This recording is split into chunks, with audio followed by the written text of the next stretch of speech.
Ары қарай жалғастырам. Мен мұнда қалған тоналканы қолмен аламын, саусағымен. Бұрында өзімде осылай жағатынмын тоналканы. Мұнда тұрған ештеңе жоқ. Кішкене қолым сығылған, бірақ көп жағып жүрмеңіздер. Азырақ жағып, үстінен қосқан жақсы, көбірек жағып, одан кейін ала алмай отырғандарыңызға қарағанда. Тура сол әдіспен астынан бастап, ақырында саусақтарыңыздың ұшымен жоғары қарай жағасыздар. Айғыз болып қалмау керек, ең бастысы. Соны ұмытпасаңыздар болды. Бұрында да X тәрізді жақсаңыздар болады, саусақтың ұшымен. Ерінің да үстіне жаға кетейін. Помада жаққанға, карандаш жаққанға жеңілірек болады.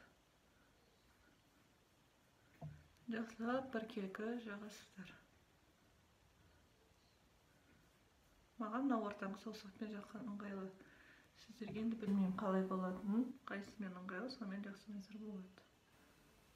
Көздің үстіне қалғанын жағам. Маңдай.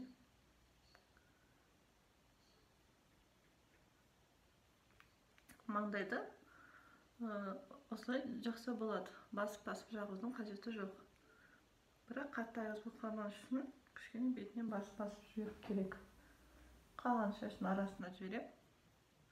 Техника бәрінде бірдей. Бьюти блендермен жақсаңыздар, тура осындай техникамен жағасыз.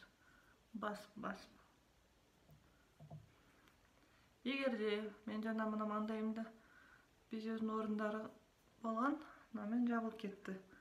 Кейбір кезде қатты қып-қызыл болып шығады, жабылмай қойып. Ондай кезде былай істейсіздер, тоналканы алып.